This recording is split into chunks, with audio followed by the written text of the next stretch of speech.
Hello, I'm Michael Cantrell, and you are listening to the Prison Officer Podcast, a place to have a conversation about the forgotten cops that work in this country's jails, prisons, and correctional centers. A place for me to try to make sense of a career spent working inside the fence with some of the greatest people that nobody sees or recognizes for the important job they do to keep this world safe. If you love this podcast, hit the follow button, or better yet, share with your family, friends, or coworkers. In more than 28 years of corrections, I have used or supervised Pepperball hundreds of times. Now, as a master instructor for Pepperball, I teach others about the versatility and effectiveness of the Pepperball system. From cell extractions to disturbances on the rec yard, Pepperball is the first option in my correctional toolbox. With the ability to transition quickly from area saturation to direct impact with the non-lethal PAVA projectiles, Pepperball provides me with a range of non-lethal options for cell extractions involving non-compliant inmates, and when the use of force is over, decontamination is easy, with no oily residue on the walls or floors. To learn more about Pepperball, go to www.pepperball.com or click the show notes below. Pepperball is the safer option first. Okay, welcome back to the Prison Officer Podcast. My name's Mike Cantrell. Today I get to interview not only a exciting guest, but also an old friend. So I'm looking forward. We haven't got set down in several years together and talk. So I'm looking forward to talking to him and having this conversation about what he's seen, where he's been. Steve Hansen. He's a retired special investigative agent for the Federal Bureau of Prisons. He's got over 25 years of experience at various security levels and different supervisory positions. He currently works security overseas, and we'll see how much of that he can talk about and hear about what life after corrections is like. He's a good friend of mine, and it's a pleasure to have him on the podcast. Welcome, Steve. Well, thanks, Mike. Thanks for having me on the show. Absolutely. I'm excited not only to share some of your stories with people, but we worked together for several years, and I miss sitting down and we used to talk a lot. So I'm excited about having you on here. Very excited. So I know you've listened, but I always start off the same way. I like to hear about where people came from. So if you could tell us, tell me about where you grew up, what that was like in school and stuff before you took that jump off into, I know you went in the military. So where did you grow up at? I grew up in a small town in Iowa called Palo, Iowa. I graduated from Cedar Rapids Kennedy in 1986. I was going to go to the University of Iowa, had enrolled, knew where I was going to live and all that stuff. And then I ended up being diverted into the Air Force. Basically, one of my friends asked me to go to the Air Force recruiter with him. We both went. He decided not to go, and then I ended up going. So that was kind of ironic. My first assignment was Vandenberg Air Force Base, California. And I did a year there. And I went to Comiso, Sicily, where I met my ex-wife, and we had a child. So then I got sent back to Vandenberg. The marriage fell apart, divorced. So when I got out of the military, the initial thing was I was going to use my GI Bill, but I had a kid to support. So that's how I ended up in corrections. It was right after Desert Storm. The job opportunities were not there. However, the United States Penitentiary, Lompoc, California was hiring. So that's how I started off my career. Yeah. So what was your MOS when you were in the Air Force? I was a security specialist. Okay. So you were doing law enforcement type stuff then? Absolutely. We were guarding the missile bases. Ah, okay. So a lot of security. Yeah. Were you dealing with any corrections? Did you see corrections at that level while you were in the Air Force? I did not. I did not. Strictly cop out in the missile fields. Okay. So did you know about corrections before you apparently saw that Lompoc was hiring? Was there anything that led up to that? Did you know anybody that worked in corrections? To be honest, the way I got interested in it was I got stop lossed. Basically, during Desert Storm, I got extended 9 months. And during that 9 months, I was taking college courses. And it was all law enforcement related, of course. And one of the recruiters from the prison came and talked to our class. And he brought out all the, cool box of shanks and was telling us all the war stories. And I thought that was pretty cool. So, yeah. So, how quickly did you get hired and picked up at Lompoc? Oh, I got out in August, and then I started November of 91. So I was unemployed for like 2 months. So yeah, there was like 3 of us that all got stop loss together. We all started around the same time. So am I thinking of the right? Two of us made it out of a career, though. Was Lompoc fairly new in the 80s? Or am I thinking of a different California pen? No. Lompoc's the old one. No, Lompoc's been around since the 1950s. So. Okay.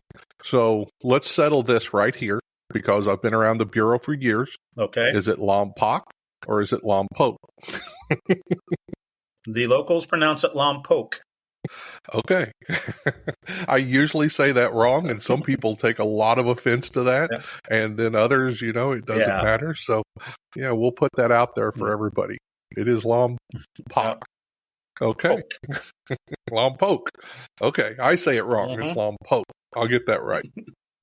So, tell me about that first day. I mean, you hadn't been in corrections before. You hadn't been, I'm assuming you hadn't been to jail very many times up to that point. So I had not. What was it like walking in and hearing that door slam? It was kind of intimidating. My first day, it just sucked, because I was the fresh meat. The inmates knew that. So they were talking back to me quite a bit. And you're unsure of what you can and cannot do. And the thing is, though, with corrections, once you get through that first day, each day gets easier once you develop a rapport with the inmates. All my communication skills I developed over my career comes from Lompoc, having to deal with maximum security inmates that, especially from the California area, they didn't really appreciate adult supervision, so to speak. And so you had to be able to talk to those guys to be able to get them to do what you wanted to do. Yeah. So in some ways, one thing I think we have in common is, I grew up in the Midwest also. And then when you go in, especially work in federal prison or moving around and going to the different areas, you're exposed to a whole different different cultures, different, we don't have as big of gangs in the Ozarks, in Iowa. So what was some of that like getting used to? That was it. Culture shock, total culture shock. My town of 550, was 550 white people, So, military, obviously, I was around minorities and different cultures and stuff like that. But then when you get to prison where you're dealing with East Coast, West Coast, we had a bunch of Jamaicans, we had Haitians, we had, every ethnic group. The Mexican Mafia and the Aryan Brotherhood, Sure. It was and even with the different cultures, now, especially when you get into those heavy gang cultures, that's something that was just foreign to me. There's a whole different thought process than working, in the military or whatever with someone from a different culture. That's a gang culture out there. Their views on criminality, they have a different criminal moral set. So that kind of blew me away. Stay with us. We'll be right back. Persons of Interest is back, and it's bigger than ever. That scream will echo in my head for many years. Taser, taser, taser! He's gonna shoot! Oi! Shot fired! Shots fired, shots fired! Stay out, you gotta go on you! He had the perfect aim. I am absolutely stressed at that point. I have no idea where my officers are.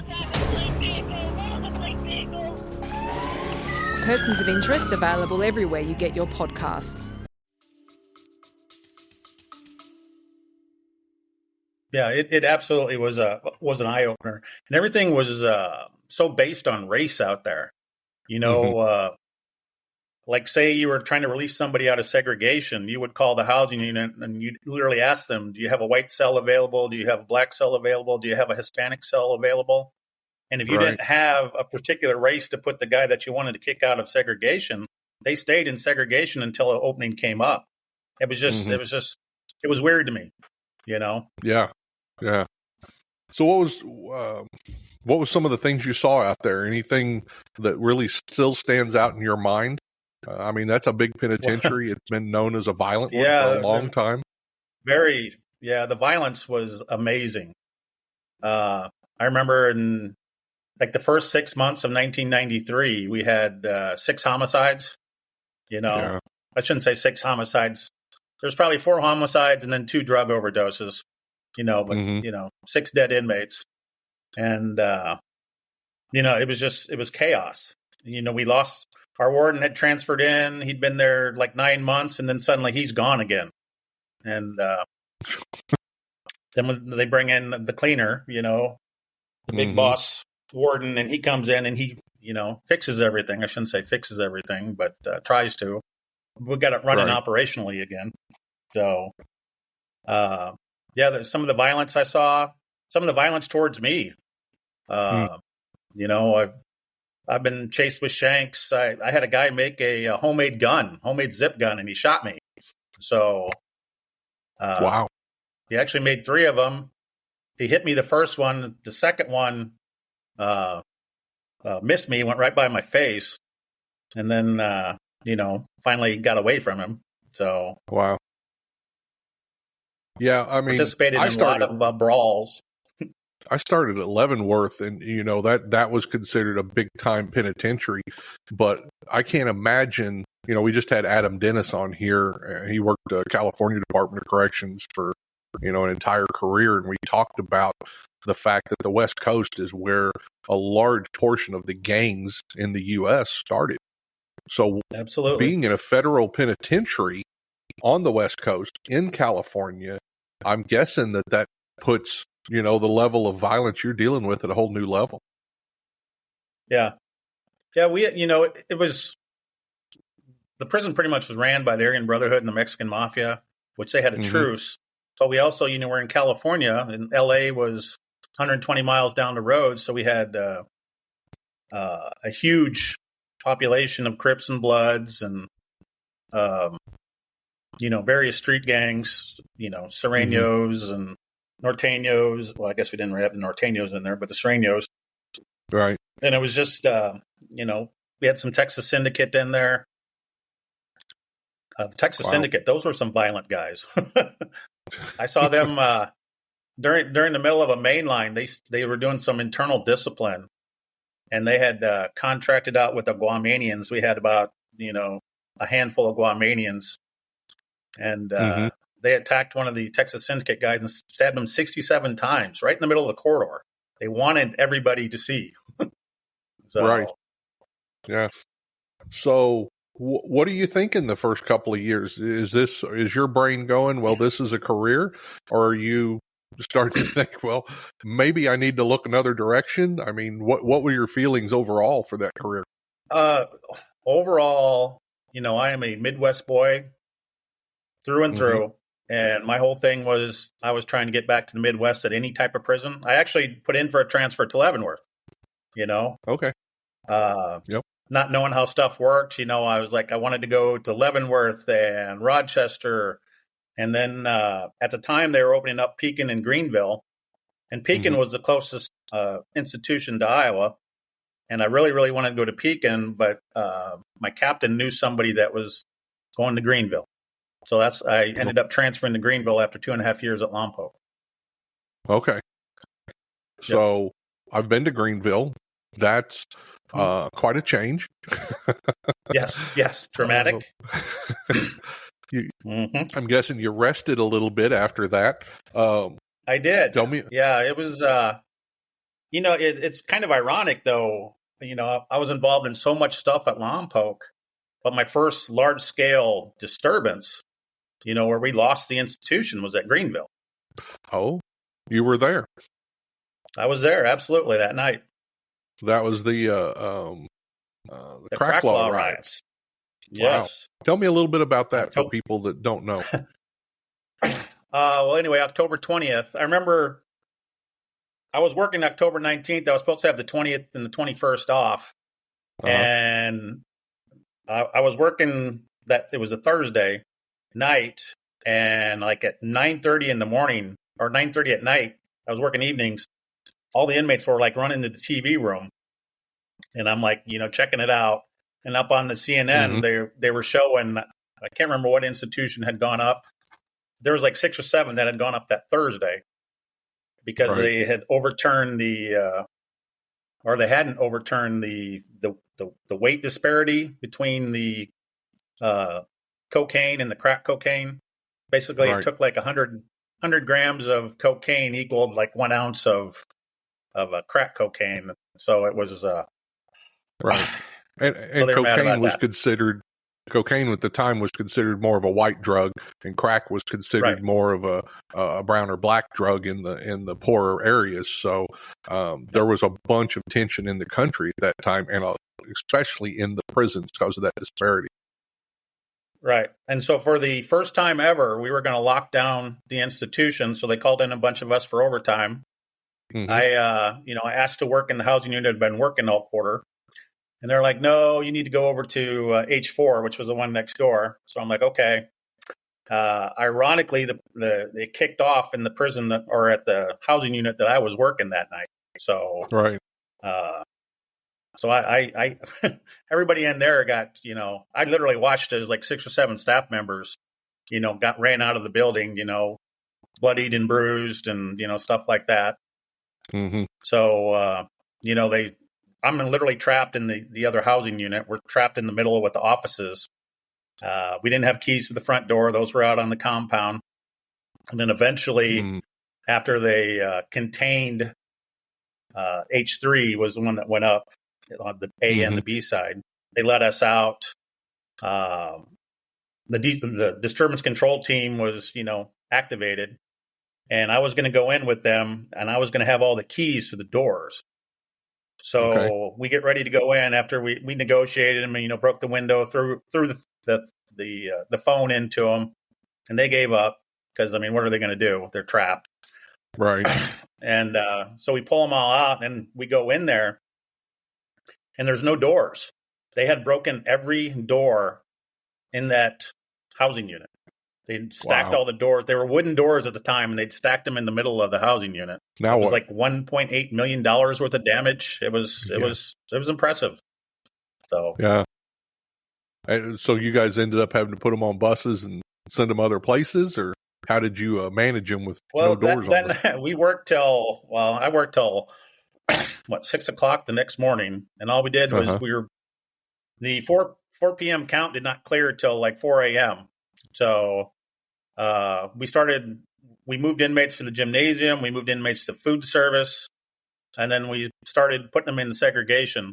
So we had a capacity of, I think it was 144, and we were running at like 40 at the time. And by 4 a.m., by the time I got off, we were at capacity 144. And then the buses started coming the next day, Leavenworth, Springfield, Marion. And you've got how many years in at this point? I had 3.5. Wow. and I was one of the veteran guys, Wow. Because it was a brand new institution. So do you think that had anything to do, or do you think it would have went off no matter who was working there? No, it would have went off no matter who. Okay. Because it was a national thing more than an institutional thing. When they opened up Greenville, we're right outside of St. Louis, so we had a huge St. Louis population, and most of those guys had come from Memphis, so they all knew each other. It was a really tight compound as far as the inmates. Interesting. So still looking at this as a career after 3.5 years in? Yeah, I absolutely was. That was the point where I decided that I wanted to be a lieutenant. I wanted to be in charge of a shift. I wanted to be the one running to the emergencies, taking charge of the emergencies. Mm-hmm. Yeah. Had you seen some good leadership? Was there some people that you were working with who, you looked up to? I you have said that's seen who some I really want to good be. leadership and some really bad leadership. Yeah. Yeah, but I've seen some bad leadership too. There was like, if that guy can be a lieutenant, I can be a lieutenant. Absolutely. We had great lieutenants at Lompoc. Great, great guys. Guys that you would, you literally went to battle with on a daily basis. And I got to Lompoc, or I got to Greenville, and we had, staff from all over the agency, and guys that had been, made lieutenant from a camp or a low, which hadn't dealt with penitentiary inmates or, inmates misbehaving like on a riot scale. So. Okay. So. But yeah, I thought if they can be a lieutenant, I can be a lieutenant. So. Yeah. So now you're looking at being a lieutenant. So where are you, what are you putting in for? Still trying to get closer to home? Once again, I was trying to make my 9 at Pekin. Pekin was my dream institution my whole career. Okay. Up until Thompson. I've always wanted to be a lieutenant or a captain or something at Thompson or at Pekin. But I'm at Greenville, and I get asked to go to Milan to make my 9 at Milan. Well, I wasn't going to turn down a promotion. If you're specifically asking for me, I'm going to go. Sure. And they were like, give us 2 years and we'll get you where you want to go. And I'm like, okay, I can absolutely do that. So I went up to Milan, and brand new 9 lieutenant. I'm living on the reservation. It's a low, and I'm absolutely miserable. Right. Not much going on. No, nothing was going on. It was, literally just fighting inmates every day about, do-rags and, illegal hats and stealing out of the food service. That's all it was. Right. There was no violence, minimal drug issues. There was a lot of dirty staff bringing stuff into the inmates. Interesting. Because, was there a lot of work release up there? Am I right about that? Or a lot of them working outside the institution? We had the same inmates that I was yelling to take their hat off in the chow hall. They would be outside, fixing my air conditioners, or if I had a leaking sink in my house, they would be the ones, Right. So it was different. It was awkward.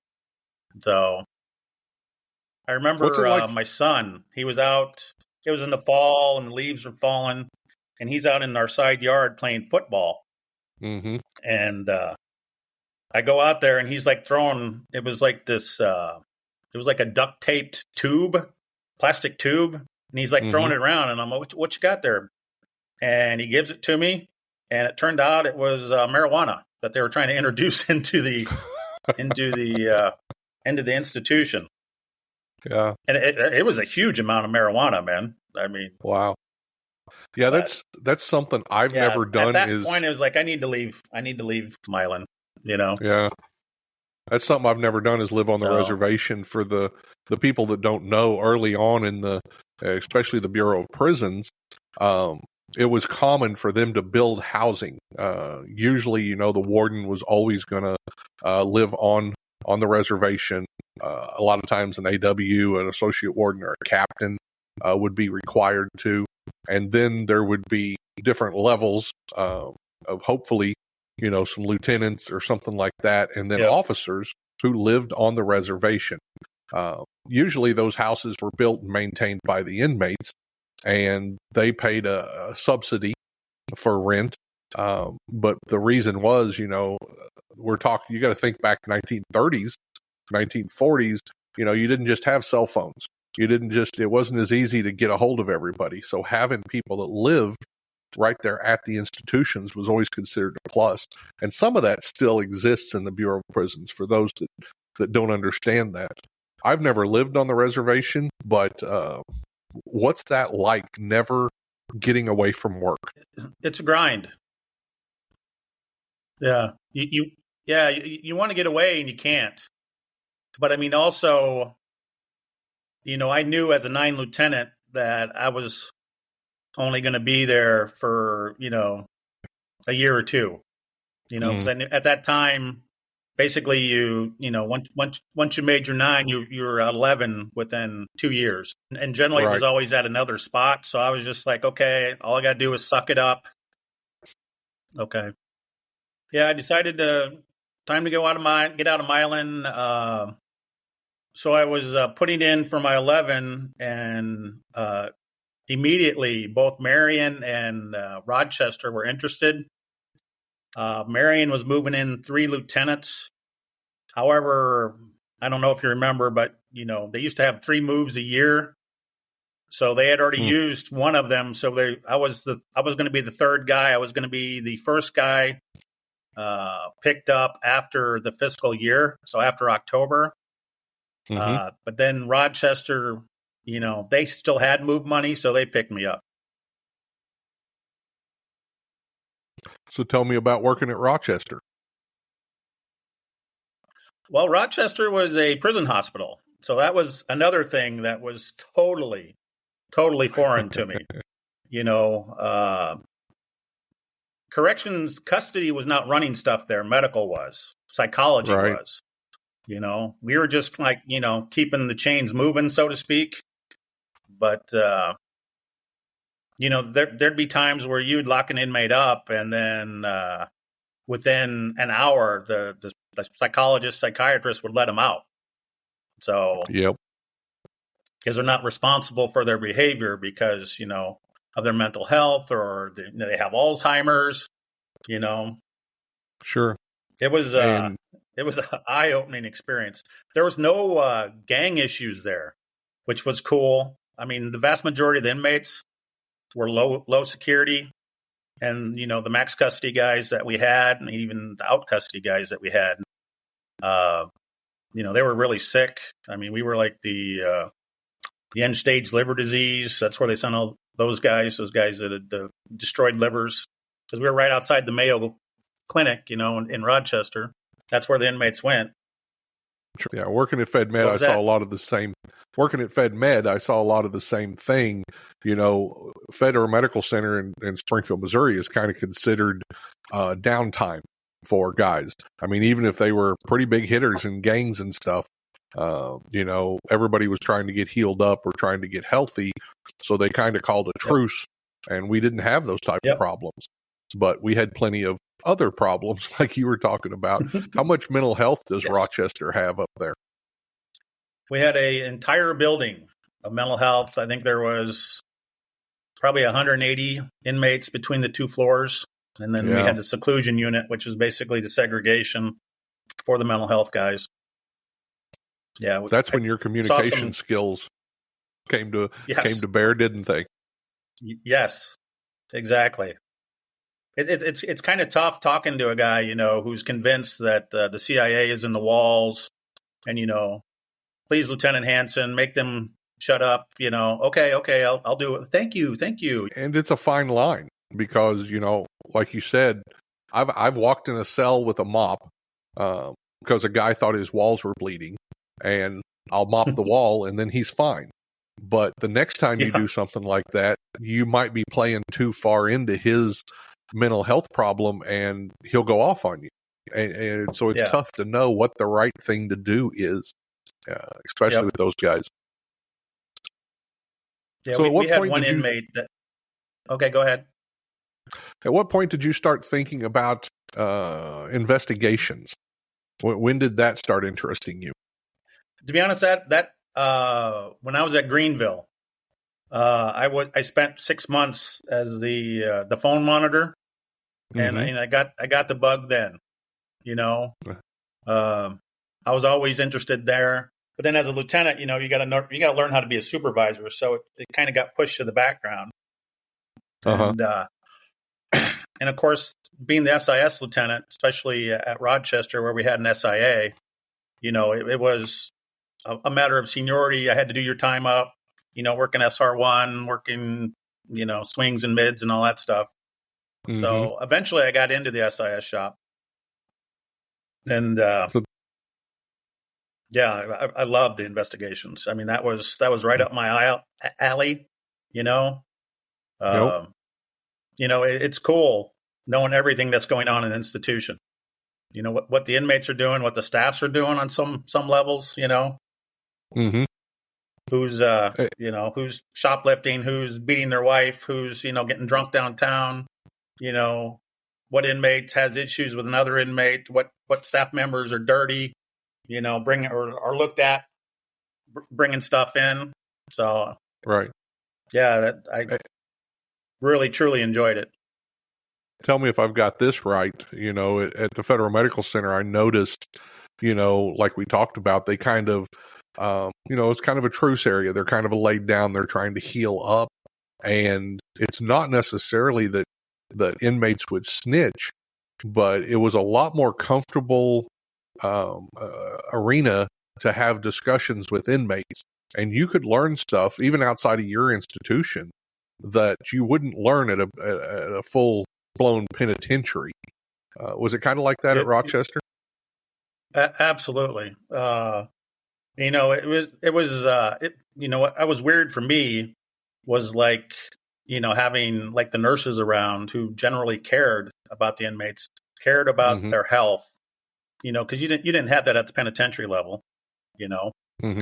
You didn't even have that at the medium level or the low level, but this was all about like the mentally ill guys, trying to get them to function. This was all about, this guy has prostate cancer, let's get him healthy. And Mm-hmm. so the inmates were a lot different too. It wasn't so us versus them. It was more. It was a much more relaxed area. You could talk to them. You could reason with them. I mean, well, except for the mental health guys, But yeah, it was. It's a very easy area to cultivate snitches. Very, very easy. Right. Yeah. Because So it what was some of the- easy time there. Mhm. And the inmates, had been at the higher security levels and know about the wars and the gang problems and all that stuff, and they didn't want to go back. So if somebody was trying to do that in Rochester, they would snitch them off. So, Right. because they didn't want their easy life to be interrupted. So one of the things that I guess, and it still gets to me, I still talk about it when I train correctional staff, working in the SIS shop, the thing that always got me the worst is you become intimately knowledgeable about dirty staff and how that happens and how staff manipulation happens and the amount of it that goes on.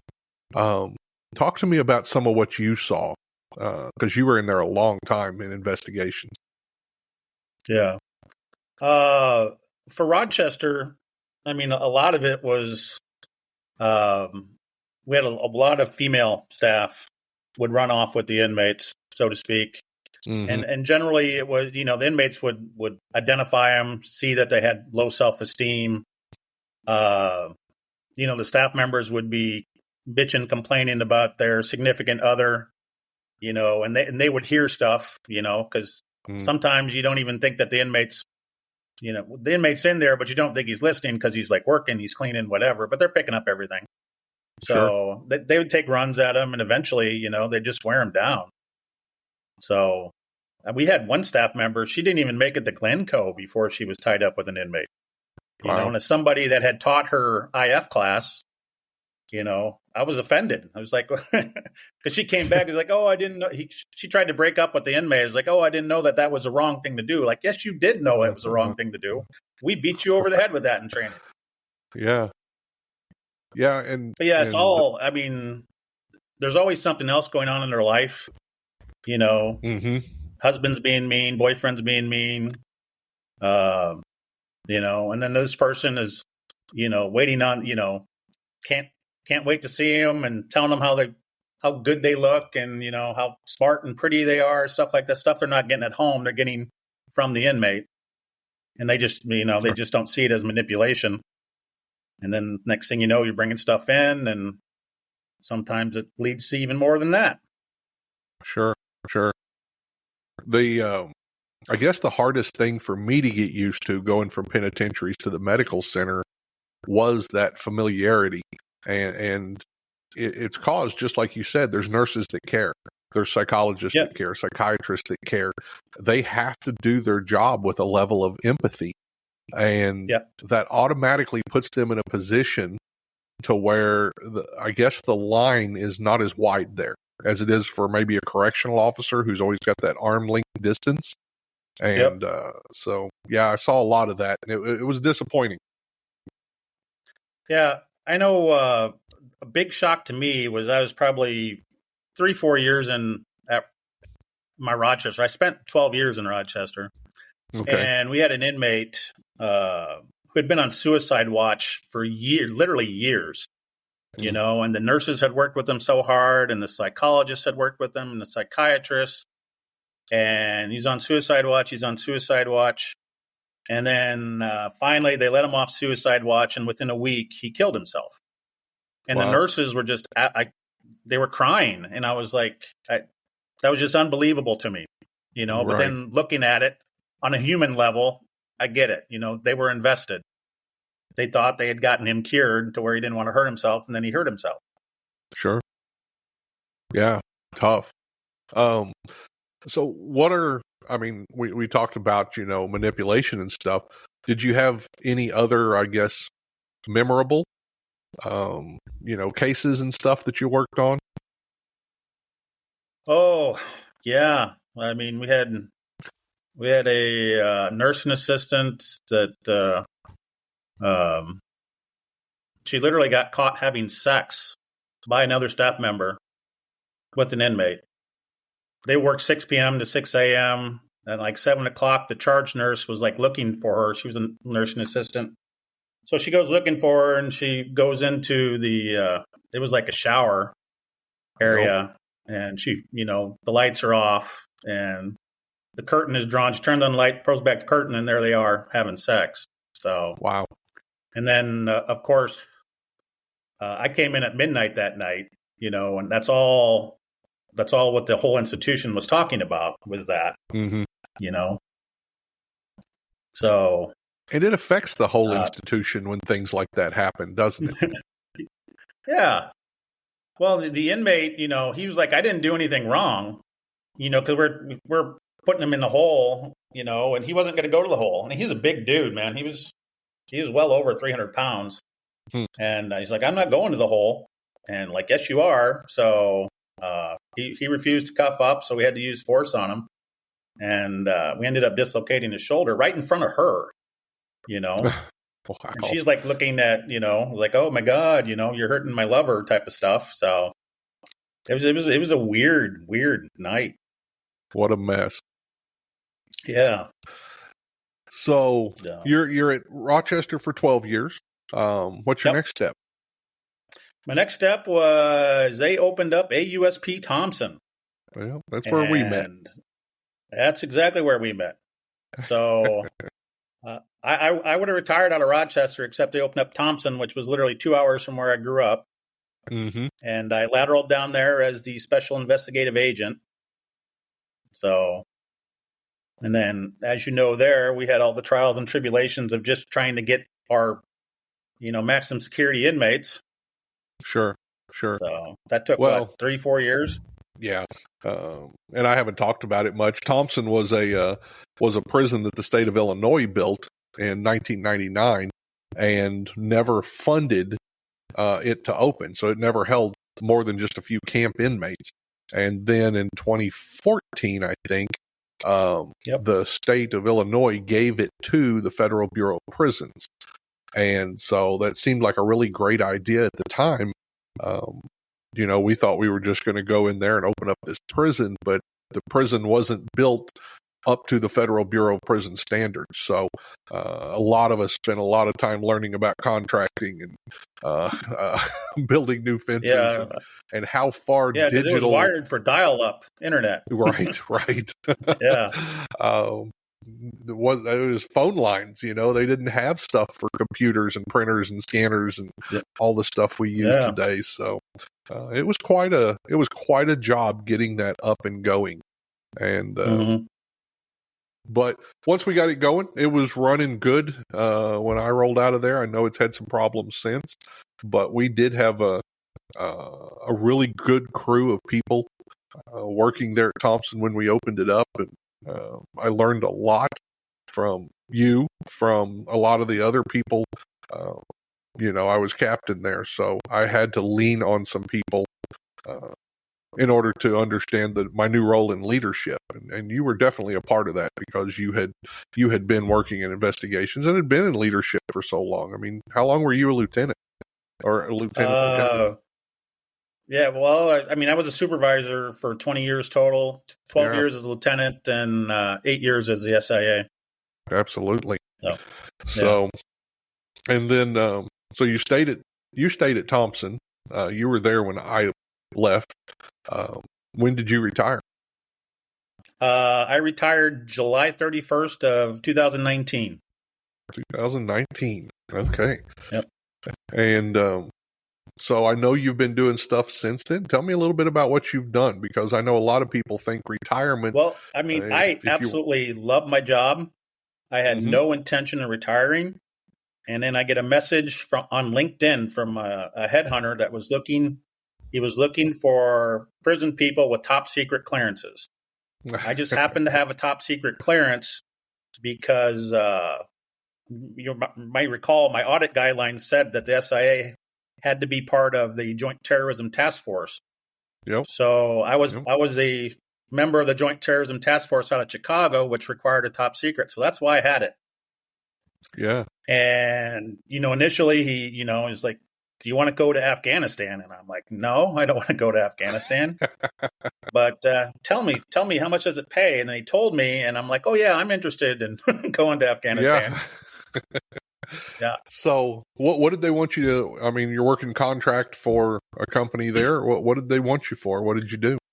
They basically were a part of a task force, and I was going to be the subject matter expert on prison investigations and prison gangs. So I flew to Bagram Air Base, once I went through all my training, and, it was pretty much like being in the military again. I had to, qualify on the M4 and like the military, course of fire. Wow. We were concealed carry M11s, which I'm like, I cannot believe we were concealed carry inside of a prison. But we were. And, so I had my counterpart, and we would meet outside the prison, and we'd go over what he was working on. And they were almost all like green on blue type of stuff, where the workers at the prison were tied up with the Taliban outside, and they were worried about there's going to be an attack on the staff. Right. So at one point, we didn't even go out to the prison because it was so dangerous. So you're doing investigations. The Taliban, they don't really have, at least when I got there, they were starting to develop them when I got there, or when I left. They didn't have like prison gangs because they're all Taliban, So interesting. It's more of a religious type thing for them. They were all enemy combatants and stuff like that. Mm-hmm. It was very, very confusing trying to figure out who was in the prison because, over in Afghanistan, they only have like one name. So you might have, we had 5,500 inmates inside the prison. Wow. But there might have been 1,000 Muhammads, Yeah. And which one's Muhammad, the head Taliban that, responsible for murdering 10 people, or what was the Muhammad, the dirt farmer that got pulled off the battlefield? And, it was very confusing. And that's what we spent most of our time trying to figure out who was who. Interesting. Yeah. It was probably the most rewarding time of my career. You literally thought that you were bringing peace to the Middle East. trying to figure out who was who, and they were using our information for like the negotiations to draw down out of there. Not that it ended up working out that way. Mm-hmm. Obviously, we had issues with the pullout of Afghanistan. I won't get into that. Yeah. But, yeah. So, but yeah, I mean, it was, the task force was led by the Colonel Bergman. Great guy, West Point grad, smartest man I've ever met in my life. He knew something about everything. And, he kept us on point, and this is our mission. And, he was really easy to work with, but he was also very tough on his Army officers. So he treated me great. I loved it there. I would have stayed over there for as long as the war lasted, but then COVID got us down. Oh, yeah. That is so cool, brother. Yeah. So I can understand that with, a group of inmates that have this one religious, in connection. So food's going to probably be a little different. Prayer times, with it being a Muslim religion.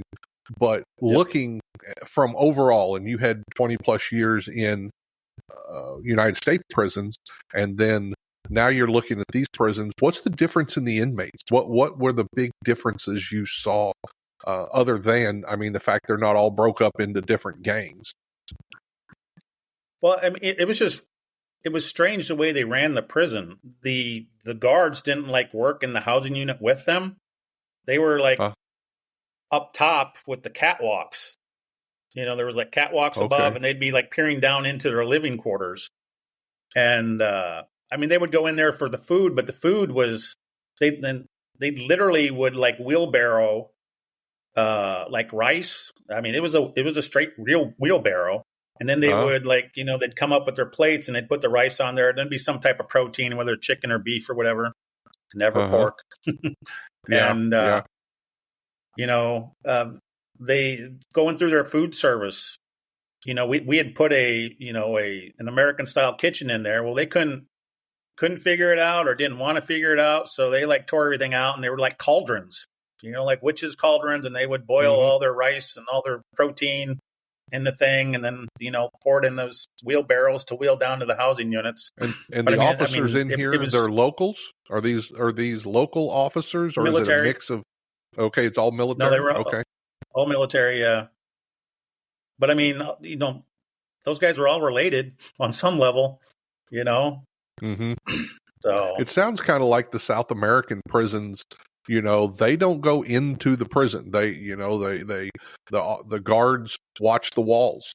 It's not so much walking a housing unit. So when you were doing investigations, you weren't going in there and walking through a housing unit and talking to people.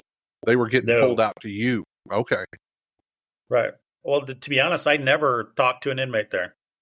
That was the responsibility of my my cohort, basically, my Afghan guy that was doing my job.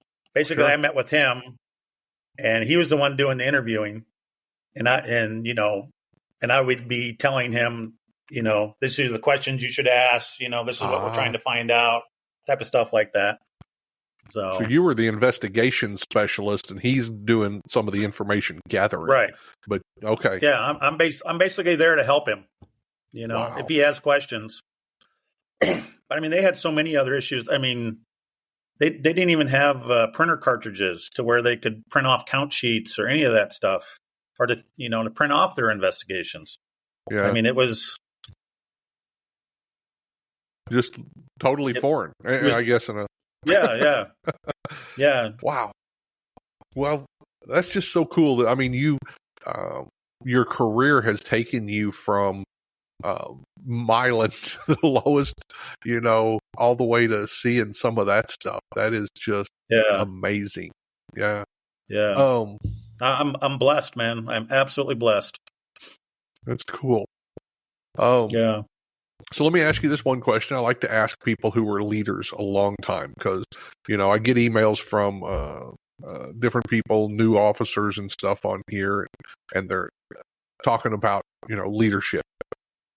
Well, give me a couple of, the highlights of, you've led people for a long time, and I watched you lead people, a great crew over in Thompson, in your office over there.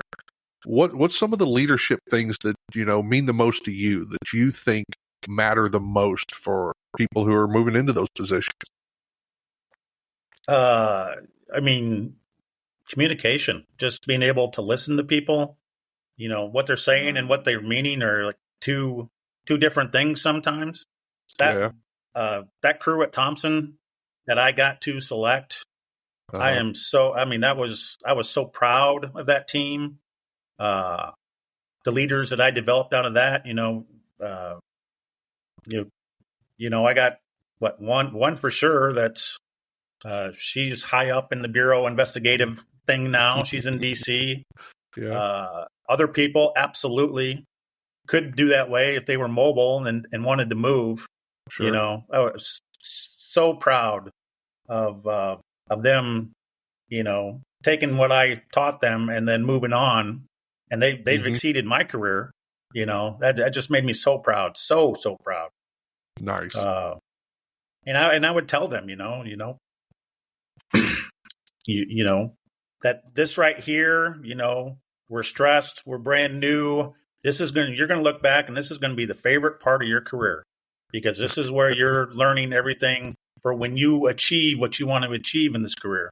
This is where you learned your basics.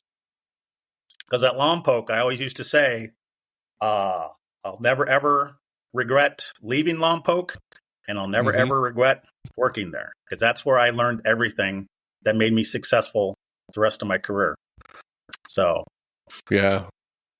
Well, that's I can't tell you how much I enjoy listening to your stories. Of course, we've talked a lot in the past too. It's so good to hear from you, and I think a lot of people are going to get a lot out of this conversation that we had today. I know you're still working overseas and doing that kind of stuff. I am. Yeah. Basically, when the war ended, all the prison contractor jobs dried up, and I fell into security for embassies that they're building. So basically what I do now is my company that I work for, we have 10 different projects where they're building embassies and consulates around the world.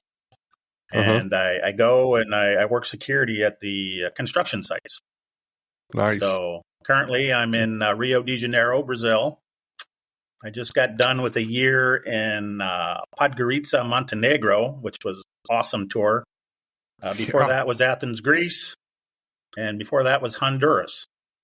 Yeah. Wow. I talk to people and they say, I'm going to retire, but I don't know what I'm going to do. I'm going to go get a job, at the local Walmart or something. And there are so many options for corrections when you retire. I think that's another reason I wanted you on here, was just to show people, don't limit yourself. Or when you retire, you've learned skills over your career that everybody wants. Absolutely. And I think you're an example of that. Yeah. Well, thank you, brother. I appreciate you coming on the podcast. And I look forward to talking to you again soon. All right. Thanks for having me on. Appreciate it. Absolutely. All right. I would like to take a minute to thank one of our sponsors that make the Prison Officer Podcast possible. Omni RTLS is a company that I've been working with for the last year. I am proud to be part of this team of correctional professionals who have developed the best real-time locating system on the market today. With Omni's real-time location technology, you automatically know the accurate locations and interactions of all inmates, staff, and assets anywhere in your correctional facility, and you have this information in real time. Omni is cutting-edge software for today's jails and prisons. It is the only way to monitor every square inch of your facility while still being PREA compliant. Go to www.omnirtls for more information and to make your facility safer today. That's www.omnirtls.com. If you enjoy these podcasts, the best way to support the Prisoner Officer Podcast is to share these episodes with your friends or family on social media. Let me invite you to visit www.theprisonofficer.com. If you haven't already, check out the Prison Officer Podcast on Facebook and click that little follow button. Or leave us a message, or better yet, leave us a review. And if you're listening to us on Apple Podcast, Google, or Spotify, please click the subscribe button. Till next time, I'm Mike Cantrell. Watch your back, and please take care of each other out there behind those walls.